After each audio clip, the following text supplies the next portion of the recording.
imagine waiting like 2 millennia or more between the last cup of juice and the next cup of juice. I know that's a really weird intro, but that's what I'm going with. Episode 51, Deep Dives. Millennium Falcon.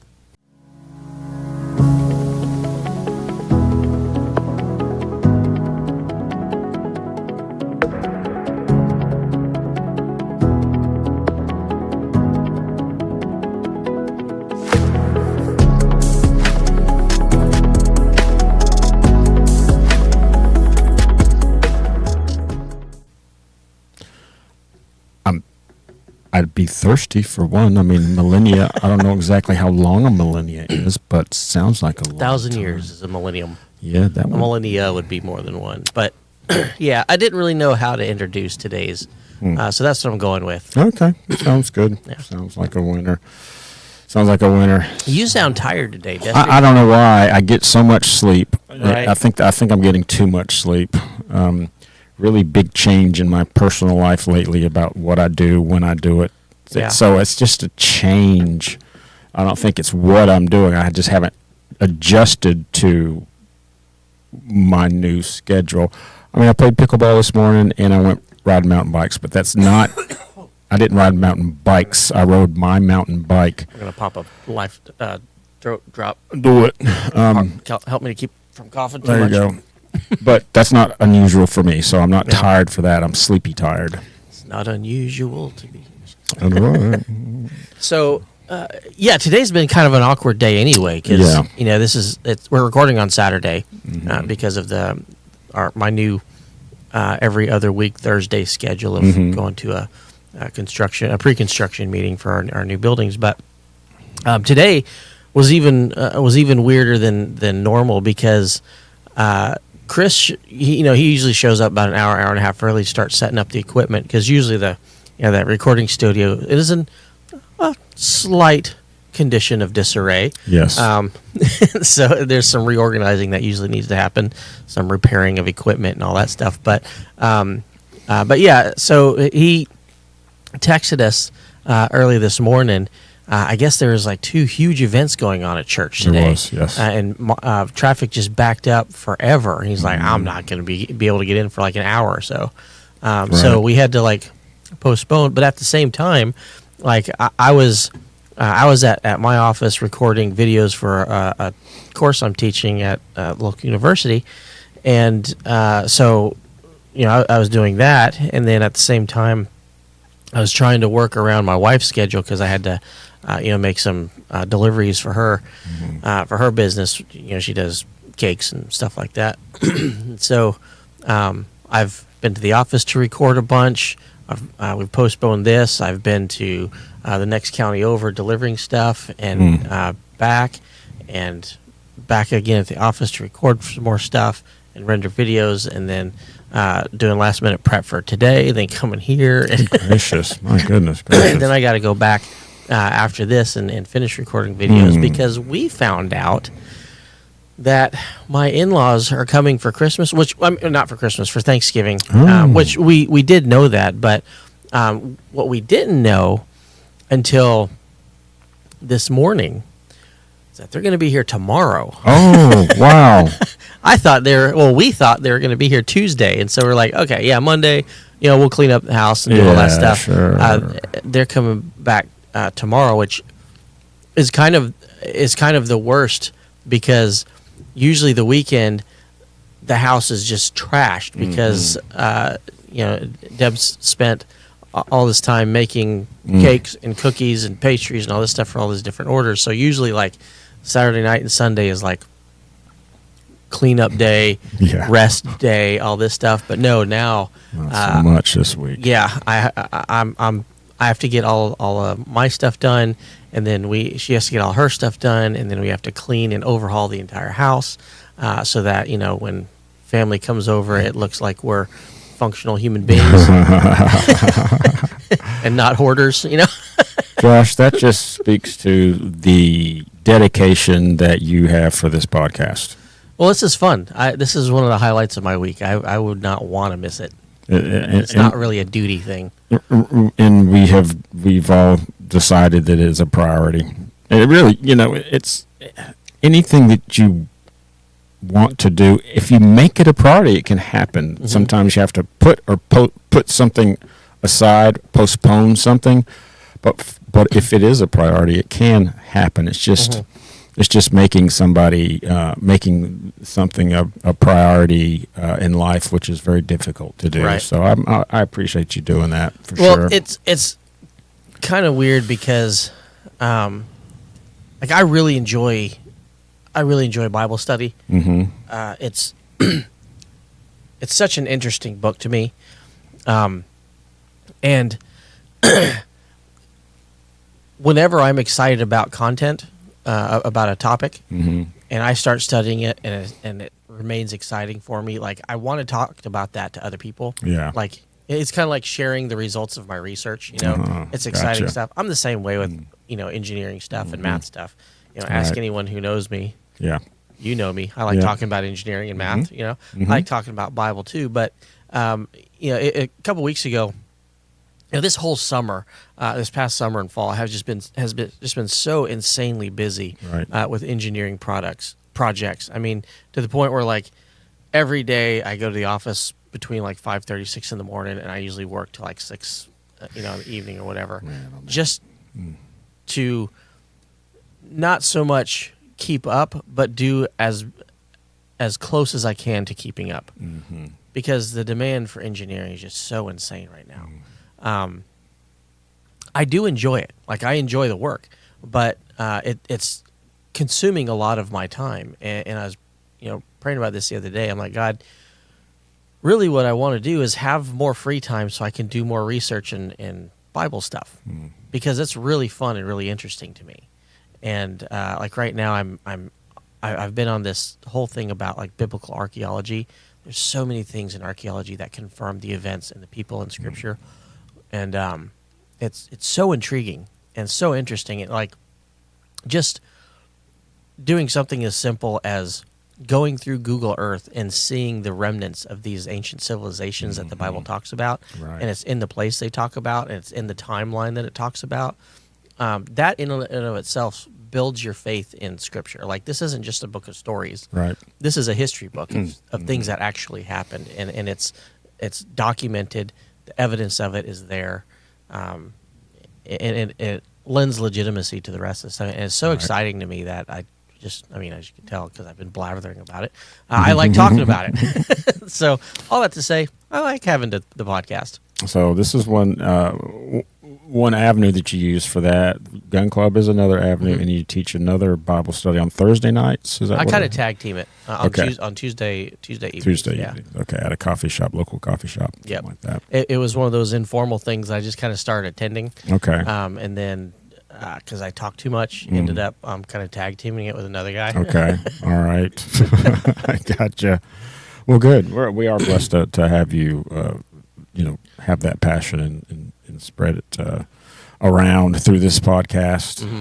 I told y'all before we started I was riding today in the woods, and I had my music on shuffle or whatever, or just whatever come up. And an old podcast we had with Chris 2 came up, and I started listening to it, and we were the Marcus Point podcast at that point, and it was fun just to listen to the different format that we had, and it reminded me of how far we've come.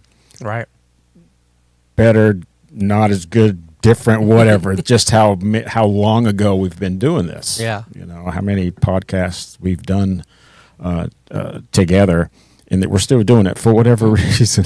We have made it a priority. Well, man. we have a large following of like 3 people, and so it would just be devastating to, let our fan down. I don't know any of the numbers, and I'm not interested. I am interested sometimes. I get more interested in sometimes. Just curious, I think, is the word. We don't do anything to market it. We really don't. We advertise it in Gun Club. That's about it. And that's a group of 15 people. Right. But anyway, it's just one of those things that we that we continue to do, and I'm thankful for it. I look forward to it. It'd be so easy to just have gone home today, and for you to stay in your office, and Chris to stay at home and not show up, and Jadelle to stay at home. Chris's wife is with us today too. She's here. It's nice to have you here, Jadelle. Yep. She's off inside knitting. Yep, she's knitting. I can see her out of the peripheral of my eye. I should bring my wife here too, because she likes to just sit there and knit. That's what she does when she's at home. Oh, is that right? Yeah. She actually just started a knitting group on Monday evenings at a local coffee shop. There's a lady who does that in Gun Club, and I told her the other day, I said, I'm so happy. I don't know why. It makes me happy that you sit in the back of the club and knit. You feel comfortable doing it. I don't know if because my mother does that. Right. And I remember her doing that throughout my life. I don't know if that just comforts me or whatever, but it's nice to see her back there. She's talking, and she does participate in class too. Well, sometimes I'm the same way. Not necessarily I want to knit while I'm doing stuff, but like sometimes it helps my brain to focus if I'm doing something, like fiddling with something. Yep. Like I listen a lot better in church when I have my tablet out and I'm taking notes, and sometimes I'm not even taking notes about that. Sometimes like my hands just kind of wander and I'm just sketching stuff or whatever. Gotcha. Yeah. But I'm still listening, Right. and that happens a lot. I don't know. It's funny how our brains work. Yep, it is. It is. Well, we had a couple of big events here today. One was a food drive. Greg Heinzman organized I don't know the correct name for it, but it was a food. It was a food distribution. Yeah, there were a couple of them that were going on in Pensacola today, and this was one of them. It was an event, I think, by Michelle Salzman, the representative. Okay, gotcha. And so they used our campus. Okay. As a platform for distributing all the food for people who needed food for Thanksgiving. And there was hundreds of cars in line, if not thousands. Hundreds, if not thousands, of cars in line, and they went until we ran out of food. Plus, we had a fireman. Someone didn't tell him we were supposed to be recording. Yeah, no. How rude! I mean, Chris got here. He literally could not get on campus. They wouldn't let him on campus because the food drive was took over everything. Do you know who I am? You know who I know. But there was a fireman's graduation also. Students that were going through fireman's school was graduating here also at noontime. So there was a lot going on. There's always a lot going on at Marcus Point. So we are in here like at 2 o'clock. I mean, a lot later than we had planned. 3 o'clock now. But there we go, because we're dedicated. That's what it is, Chris. We're dedicated to this. And, we're nothing if not dedicated. That's correct. We're the real deal. I think last time we talked tenacity. Yes. If you have tenacity and long-sufferingness, things happen. Mm-hmm. I don't know what those things are, but right. They happen. Whatever's supposed to happen will happen in that genre. So a question that was posed was, I might be paraphrasing this inaccurately, but it was something to the effect of, if you could switch places with someone for a day, who would it be and why? Wow. Nobody or nothing pops into my head right off. You want to switch places with someone who's in bed. Right now, let's switch places with the person I'm going to be in about 8 hours. Yeah. I would probably, top of my head, I would probably switch place with a professional photographer. Not a high volume professional photographer, but a person who makes their living out of photography and be on one of their best shoots. And just see how that workflow goes and see how it's different than mine. So you're more or less like a passenger in their brain, not switching places with them. I'd like to follow them around. Oh, okay. So you want to shadow someone. I want to shadow somebody. Be that person. I just want to see what it's like. Okay. Because I've got an idea, and I know it's no secret what a photographer does, but there's so many little shortcuts with workflows, with equipment, or with just the way you do things, to editing and to getting those big files delivered. Yeah. There's so many ways to have effective shortcuts that sometimes require different equipment. Sometimes, most of the time, require a certain amount of knowledge. So instead of, so an amateur photographer can do the same thing, end up taking pictures, however that quality is, processing them, and then getting them to the person, a person. Everybody can do that, but getting from point A to point B to deliverable, to taking the pictures to deliverable is totally different with some people because of the way they do it. So you don't want to be the person, you want to shadow them so that you can become like that person. So I can learn from. Yes, you can learn from what they're doing. So I can learn from what they're doing. Gotcha. Yeah. And not everybody shares little secrets. You know, hundreds, if not thousands, of people on YouTube, photographers, how to do this, how to do that, but not. There's so many that you'd have to consolidate to. Well, a lot of times things become second nature, and you no longer realize that they're a secret. It's just something you do. Exactly. Yeah. It becomes a workflow, and that's a habit, and that habit doesn't necessarily mean it's the most effective way of doing it. Yeah. You know, with editing, same thing with me. I'm not a really good editor, but there are some people that are really, really good editors, and they make the pictures come out in hot, high dynamic range at one point and low dynamic range another, and go around a picture and just make it look really good. There's ways of doing that really quick with all the tools that there are. But if you ever looked at any software for photography editing, it's a nightmare, man. Yeah. There's so many things that you can use, and there's redundancies and different ways of doing things, and it's just all over the place in the interface. There's just so many ways of doing it and expand it. It's just it's a nightmare, and I end up using very few of those tools, but I use them a lot. Right. And that's not the right thing to do. The right thing to do is to learn how to use everything effectively, and know which one to use and when to use it. Right. But the most important thing is getting the picture as close to the way you want it in camera, so you don't have to do a lot of editing afterwards. That's where I'm really low on right now. Yeah. So how about you? My answer kind of takes on a couple different forms depending on how I'm answering it, because like I hate to admit this, but one of the first things I thought was, well, if I want to get away with something, then I would like to be really anybody else to do that thing and then switch back, and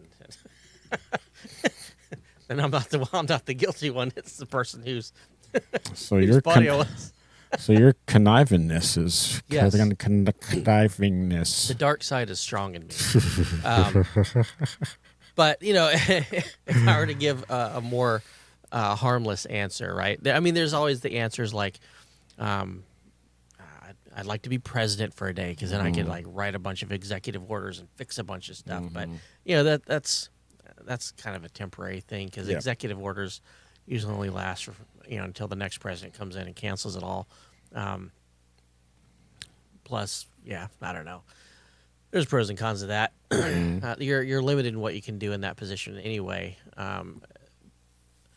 There are some answers, like for instance, I wouldn't want to be my wife for a day. Well, maybe I would. I don't know, but maybe I'd like to be kind of like you were referring to, maybe a passive observer in her brain for a day, just to kind of. I mean, that's a good answer. She's one of the most interesting people to me, even though she hates that I say that, because it gives her the appearance that I'm just constantly observing her, which isn't true, but I still find her super interesting, the way she thinks.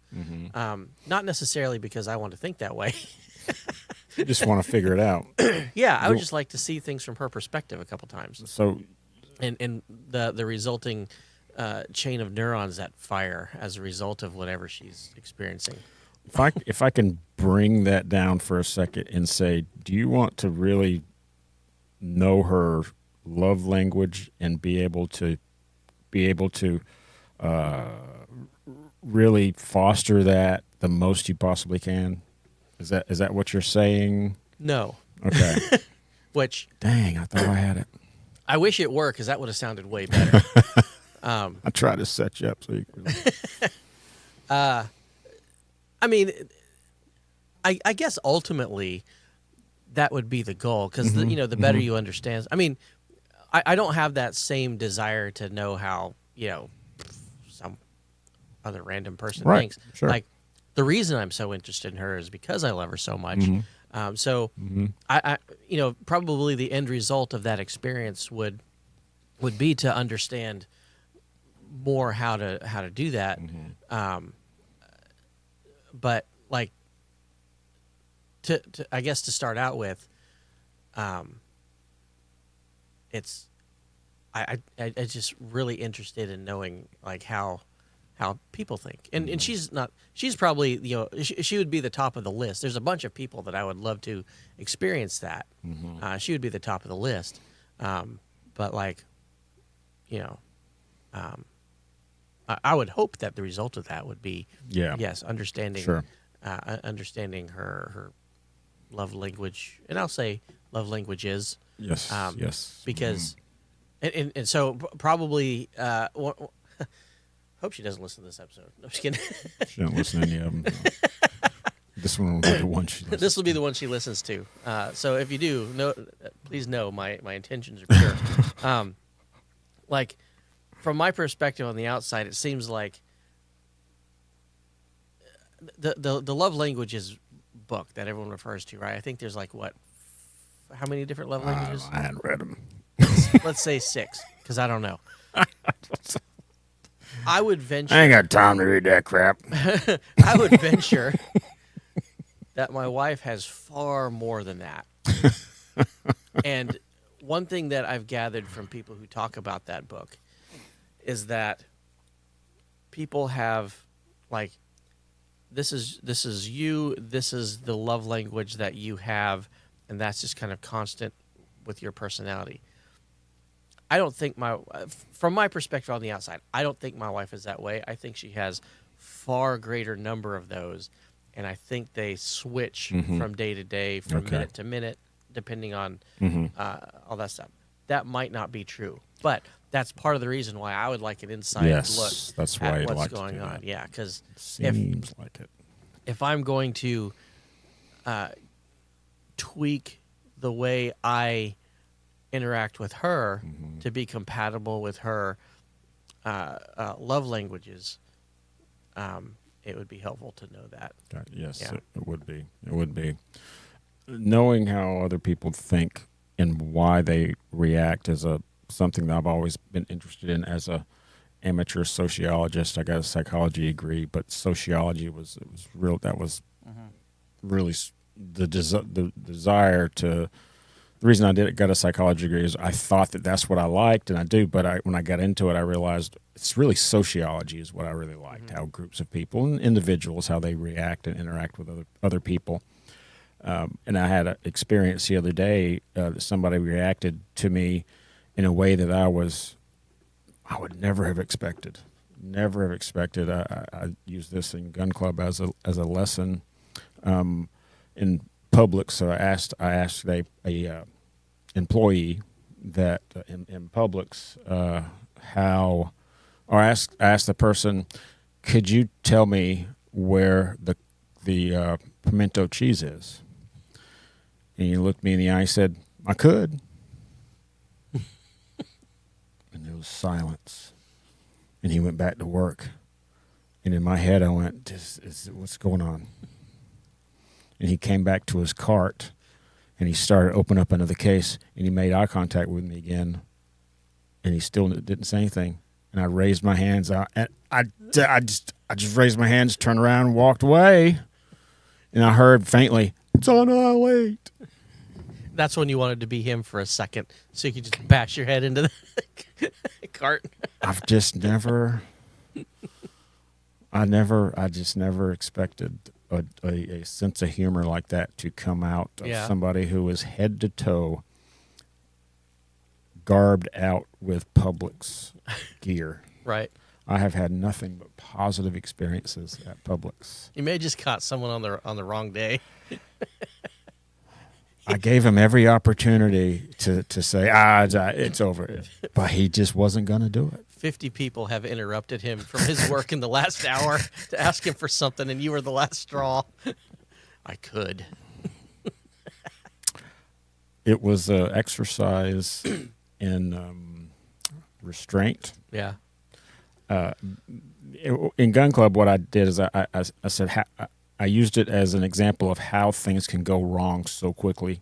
Mm-hmm. We hear about mostly with that happening. We hear about road rage. Mm-hmm. You know, people get so tense and so upset, and so quickly you can go from 0 to 100. And I felt myself going from 0 to 100, but thank God, literally, I have matured to the point where I'm 60 years old that I didn't react like I wanted to, but I certainly entertained it. I entertained the idea of a lot of ways that I could react, but I didn't. Yeah. I did react inappropriately, but it was away from him. I had these conversations with myself, you know what I mean? And I did say a couple things out loud that I shouldn't have said. You remember Back to the Future, Marty McFly? Mm-hmm. Like he would, like his kryptonite was if someone called him chicken. Yeah. Like they could make fun of him all he wanted Mm-hmm. to, and he would just kind of walk it, shrug it off or whatever. What are you, chicken? And that's when he would stop. He's like, all right. Well, It's I on. didn't know mine was looking for pimento cheese. He didn't know his was chicken. He didn't know his was chicken. That's right. Food always gets us. If you were asked this guy, he probably would have said, "Oh, it's just my dry sense of humor." I would identify it in a totally different manner. I would call it something totally different and very inappropriate. Yeah. I'm just thinking that, you know, and whenever you're training to be a Publix employee, that response is probably not in the manual, Right. you know. And what I was saying a minute ago, you know, in Gun Club we talked about what do you bring to a conversation, or what do you bring to a situation that may make it volatile. Right. And for me, it was I had gone back and forth at this Publix that I don't usually go into 3 or 4 times, being too stubborn to ask anybody where the pimento cheese is. And I finally said to myself, all right, Destry, just ask somebody. So I brought that to the table. So maybe I just sparked, maybe I said it inappropriately. I really don't think I did, but I'm bringing something. I brought something to that conversation that may have been, I don't know. Mm-hmm. I'm trying to give him the benefit of the doubt. Yeah. But many times we bring things to conversations in environments that we don't know we're bringing. And as far as the Gun Club goes, we use that to say, if you're carrying a firearm, you are always introducing a firearm to a situation.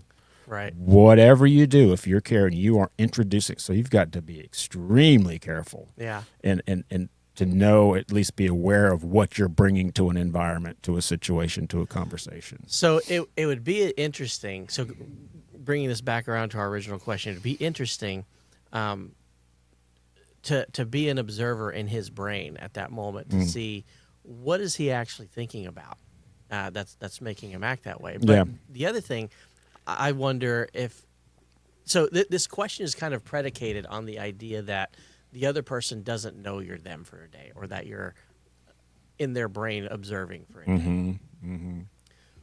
What if the person did know that you were observing for the day? Because that's kind of what we're going to be talking about in the Bible study portion of this.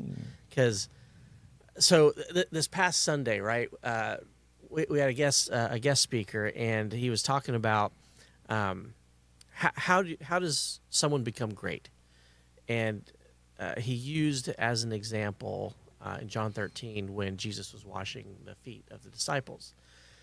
And you know, we probably all heard similar sermon series about this, about, you know, this is Jesus, this is God in the flesh, the creator of the universe, the sustainer of all things, and you know, he who would one day come back and restore the world to its place and set up a kingdom and all this stuff. Like, this is the top dude of all time and space, right? Top dude of all dudes. Exactly. And here he is washing the feet of his disciples. Yeah. The night before he gets taken, right? And and this is also the night when Judas betrays him. Judas was at the supper where Jesus was doing this. Judas was one of the disciples whose feet Jesus washed. And you know, at this time, this was during the feast of the Passover. That's the Last Supper meal in the upper room that they were celebrating was the Passover meal. It's called the Passover Seder, and this was kind of a tense time in the region because this is Jerusalem. This is the Passover. Jerusalem would have been just wall to wall packed with people, because this is when like there were three like high holy, like super holy days in Jewish practice. This was like the topmost of those. This was the Passover. This is where they celebrate being delivered from Egypt and all this stuff. And so people from all over Israel came to Jerusalem specifically for this celebration. And so it was packed. This is also the time period when the Romans were in charge of keeping the peace, right? This is the Roman Empire days. How often do you think of the Roman Empire, right? And so, like, they didn't really care too much about what the Jews did as long as they didn't create a ruckus. So be seen and not heard. Yeah, be seen and not heard. Like we're responsible for your upkeep and making sure that the peace is kept. So keep the peace. Otherwise, we're going to have to come down hard on you. And so here's, packed Jerusalem. There's a plan by the religious elite to get this one guy. And the problem is, though, one, it's a holy day. You're not supposed to do that kind of stuff on a holy day. But also, there's a lot of other people that follow this guy. And so if you do anything, it's going to create a ruckus. And that's bad because the boss doesn't want us to do that. And so here's Judas, the linchpin of this whole plan, who is sitting there in the upper room, Last Supper, and Jesus is kind of putting a little bit of pressure on him. Because Jesus knows what's going on in Judas' mind, because he has the ability to do exactly what we've been asking. Like if you could just observe what's going on in someone's brain. Yeah. Jesus could do that. He was doing that with Judas. Yeah. And Judas knew that. And so John chapter 13 is a really, really interesting like conversation that was going on between Jesus and his disciples. It starts out, John 13, verse 1, before the feast of the Passover, when Jesus knew that his hour was come, that he should depart out of this world unto the Father, having loved his own which were in the world, he loved them unto the end. And supper being ended, the devil having now put into the heart of Judas Iscariot, Simon's son, to betray him, Jesus, knowing that the Father had given all things into his hands, and that he was come from God and went to God, he riseth from supper and laid aside his garments and took a towel and girded himself. So this was right before he starts washing the feet. And there's so much that's nested within what we just read that you really have to go to some of the other Gospels. They give a little bit more information about what's happening inside these verses. John is an interesting book because of the 33 years that Jesus spent on the earth. The book of John really only covers, I think, 3 weeks of that. It's a very short time span. And so this supper, they're celebrating the Passover. And the Passover, like we said, way back in the book of Exodus, when Israel was getting delivered from slavery in Egypt, the Passover was the night that all the firstborn were killed. That was, blood on the doorpost. If you have this, then this blood on the doorpost, and the angel of death will pass over you. While you're doing that, each house has a sheep, and you roast it and you eat it and you combine it with these other like herbs and wine. And there's a whole process to this Passover feast that once God gave them the details of this feast, they said every year you're supposed to commemorate this for the rest of time, like forever. It's a memorial to you for the rest of your generations. And so this is what they were celebrating in the upper room. And in that Passover feast, this process that they would go to, there were 4 cups. There were 4 times when a cup of wine was presented. And these 4 cups had names. And they come from Exodus 6, verses 6 and 7. There's the cup of sanctification, the cup of deliverance, the cup of redemption, and the cup of praise. And the reason these have the names that they do is because back in Exodus 6, actually, let me turn there real quick. Let's see, Exodus 6, verse 6. There we go. Wherefore say to the children of Israel, I am the Lord, and I will bring you out from under the burdens of the Egyptians. I will rid you out of their bondage. I will redeem you with a stretched out arm and with great judgments. I will take you to me for a people, and I will be to you a God. And ye shall know that I am the Lord your God, which bringeth you out from under the burdens of the Egyptians. So there's 4 elements here, right? Mm-hmm. I will bring you out. I will rid you of their bondage. I will redeem you, and I will take you to me. So that's where those four cups come from. The sanctification, I will bring you out. Cup of deliverance, I will free you from bondage. Redemption, I will redeem you. The praise, I will take you as my own. Looking at that from the Old Testament perspective, you can see the elements of how that corresponds to Egypt. Mm-hmm. I mean, Israel and Egypt. Looking at it from a New Testament perspective, you can see the sanctification. I will bring you out from your.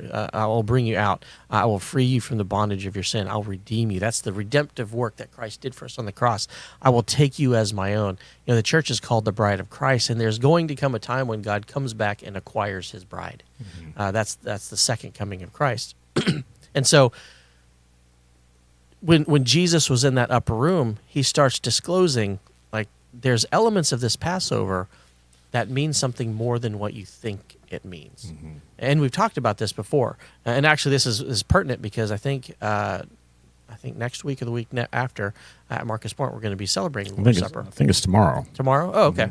Mm-hmm. I believe. Okay, so even more so. Mm-hmm. So when in Matthew 26, he talks about this Last Supper as well, and gives a little bit more detail about the timing, because remember, Jesus is at the Last Supper with His disciples, and this is right before He gets up to start washing the feet of His disciples.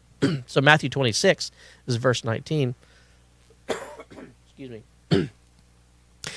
The disciples did as Jesus had appointed, and they made ready the Passover. Now, when the even was come, He sat down with the 12, and they did eat. He said, Verily I say unto you that one of you shall betray me. This is where He's in the mind of Judas, right? Mm-hmm. And He's starting to like close in on Judas, because He's talking to the 12 and says, one of you is going to betray me.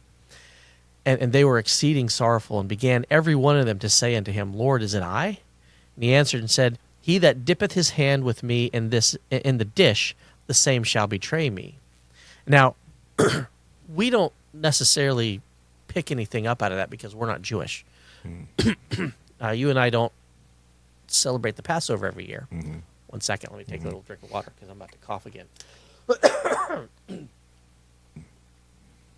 Whenever I get a cold, the cough lasts for about a month after, which is why I keep popping cough drops. Anyway,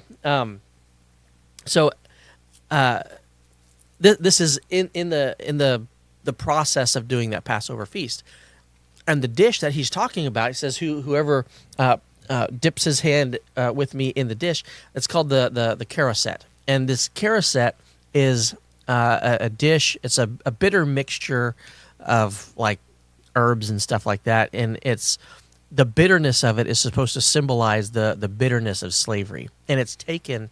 Remember, we have those 4 cups of wine. Mm-hmm. It's taken between the second and the third cups. So that's important because it establishes the timing of when he says the things that he says during this Passover celebration. So if he's talking about dipping in that dish, you know that the second cup had passed, the cup of deliverance. The next cup is the cup of redemption. And so he says, the Son of Man goeth as it is written of him, but woe unto that man by whom the Son of Man is betrayed. It had been good for that man if he had not been born. So this didn't really clarify anything, because all of them had been, dipping their food into this dish. And so all Jesus was saying is like, one of you is going to betray me. Well, who is it? One of you guys. Right. And so he didn't really clarify. But then it switches to Judas. It says, then Judas, which betrayed him, answered and said, Master, is it I? And Jesus said, thou hast said. Like, he didn't say yes or no. He's like, you said it. Spooky. Right? And remember, this plan is brewing in Judas's mind, but he has to sort of bide his time, because he can't do it right now, because now's not really the time to make something like this happen. But all of a sudden he knows, oh, Jesus knows what my plan is. So Jesus is kind of pressing the issue. It's kind of neat, because like, even though Judas is betraying Jesus, Jesus is in control of this entire situation. Yeah. Like, he knows what's happening. And he's kind of forcing Judas's hand. Well, as they were eating, Jesus took bread and blessed it and brake it and gave it to the disciples and said, take, eat, this is my body. This is the part we're usually familiar with, right? Yes. Because we know about the bread, we know about the wine, we don't know about the timing. As they were eating, Jesus took the bread and blessed it and brake it and gave it to the disciples, said, take, eat, this is my body. And he took the cup. This is the third cup, the cup of redemption. And he gave thanks and gave it to them, saying, drink ye all of it, for this is my blood of the New Testament, which is shed for many for the remission of sins. Over in 1 Corinthians, we get a little bit more information about this, because Jesus said, whenever you're celebrating Passover, and whenever you get to this part of the Passover, where you take this bread and you take this third cup, do it in remembrance of me. Because this is what it symbolizes. This bread symbolizes my body. This blood, this cup of redemption symbolizes my blood. My body was broken for you. My blood was shed for you. This is redemption. This is what that means. This is what you've been celebrating for millennia. But now, he says, but I say unto you, I will not drink henceforth of this fruit of the vine until that day when I drink it new with you in my Father's kingdom. Jesus never took that fourth cup. He stopped at that third cup. He says, okay, this is the third cup. I'm stopping here. I'll pick up the fourth cup in a couple thousand years when I come back, and I will drink it new with you in my Father's kingdom. And so for Jesus, the symbolism was paused at this point, because that cup of redemption is what he was about to act out with his own body. That his body being broken, his blood being shed. By the way, it's kind of interesting side note. Traditionally, they mix this wine with water. When Jesus was pierced, and papers have been written on this, right? Of like, why do they mix the wine with water? The symbolism is when the soldier pierced the side of Jesus, blood and water fell. His blood mingled with water. So if that wine represented Jesus' blood, it's appropriate that it would be mixed with water. Right. It completes that picture, right? Like, how more obvious can you be in the symbolism? Right. That this Passover feast that you've been celebrating for a couple thousand years is pointing exactly to this ultimate sacrifice and redemption for sin. But it doesn't stop there. It completes when he comes back triumphant, setting up his Father's kingdom, and he has that fourth cup together with you. Well, so he stops at that third cup, and immediately after that, it starts with, we pick it up back in John 13, because it says, and supper being ended, the devil now put into the heart of Judas Iscariot, Simon's son, to betray him. Jesus, knowing that the Father had given him had given all the things into his hands, and that he was come from God and went to God, he riseth from supper and laid aside his garments and took a towel and girded himself. And this is when he starts washing all the disciples' feet. Mm-hmm. So in looking at this now, we're in Jesus' mind. He knows who he is. He knows that all of this power is his. He knows that this blood that was symbolized in the Passover feast has been referring to him for thousands of years. He's about to shed that blood to complete that cup of redemption for his people. And yet, his next task wasn't to finish the Passover, not to fulfill that restoring of this kingdom, but it was to spend the next time, the next span of time, being a servant. And that was the example he gave to his disciples. He's like, this span of time, this church that is being created, what's ultimately going to become the bride of Christ, your primary objective is to be a servant, because there's a power to this gospel that is only manifested in service to your fellow man. And that's why he started washing their feet. And so, after he gets done washing the feet, this is also Judas still hasn't left yet. So one of the feet that he washed was the guy that wouldn't tell him where the pimento cheese was. Mm-hmm. Yeah. Right? Doesn't that absolutely just the most horrible thing in the world? Mm-hmm. I hate that. Yeah. It's not something you want to do. No, it's not. But Jesus washed the feet of the guy who was going to betray him. Yeah. Actually, two people, because he washed Peter's feet too. Mm-hmm. And Peter went out and betrayed him as well. Right. But and then he denied him, right? Right. He denied him 3 times. And so Jesus does that. And then, oftentimes we read the next chapter out of context. John 14, which comes after John 13, if I did my math correctly. Mm-hmm. Mm-hmm. John 14 is the one like, I'm the way, the truth, and the life, all that stuff. And we kind of take that as its own thing. He was still in the upper room. He is in the upper room until chapter 18. Okay. He's talking about instructing them to serve, the disciples trying to figure out who's going to betray him. And he starts giving them this dissertation. A new commandment I give to you, that you love one another. He tells them that he's the way, the truth, and the life. He gives the promise of the Holy Spirit. He talks about him being the true vine. He says that you're clean through the word which I've spoken to you. He talks about the hatred that they're going to experience in the world, the work of the Holy Spirit, how their sorrow will turn into joy, how Jesus has overcome the world. He spends all of chapter 17 just closing in prayer, this supper, and then chapter 18 says Jesus leaves that room and Judas is waiting for him. So, like, this whole thing, Jesus is giving this dissertation while at the same time he knows exactly what Judas is doing. He's going out. His hand has been forced. Tonight's got to be the night. And so he's going out and getting all his cronies together. And Judas knows as soon as he leaves, I know he's going to go to the garden. So he meets him in the garden. And that's where we see the story pick up of him being captured, tortured, taken to the cross, and then fulfilling that third cup, the cup of our redemption. Wow. Really cool how it all ties together. Good gracious. Yeah. It is. The Bible is one of those things where I heard one preacher say it's shallow enough to a child to wade in, but deep enough for an elephant to bathe in. Because you can read this hundreds of times, and you come back to the book of John, and you just start digging into the details because of something someone said in the sermon Sunday, and realize, my goodness, there's so much depth here. It's genius. It really is. It's a genius book. It really is. Josh, thanks, man. Thanks for bringing that. What I like about this Bible study is that you didn't even mention John 3:16, which is usually the one that we talk about. Right. But like you've said so many times before, the verses before and the verses after, that sets the tone for everything else. It makes sense for any book, right? But the Bible is no exception.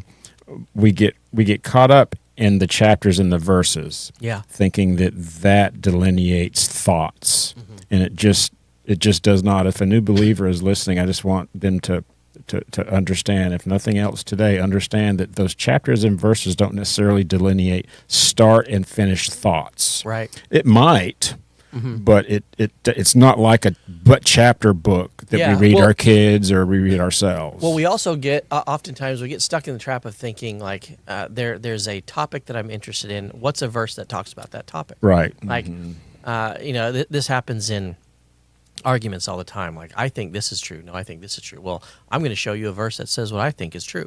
And when it comes to large there's no larger concept in Scripture than redemption. Yeah. And like oftentimes we treat it as being encapsulated in one verse, John 3:16, right? God so loved the world, he gave his only begotten Son. Yeah. You know, which in its own encapsulated form, there's a lot of truth to that. Sure there is. But there's so much more that's buried in the context of that verse. That, like, whatever you can glean from just having that verse in isolation pales in comparison to how God orchestrated history for thousands of years to culminate in Jesus' work on the cross and his death, his burial, his resurrection, his second coming. You know, the entire it's just amazing how detailed and how powerful it is once you start to go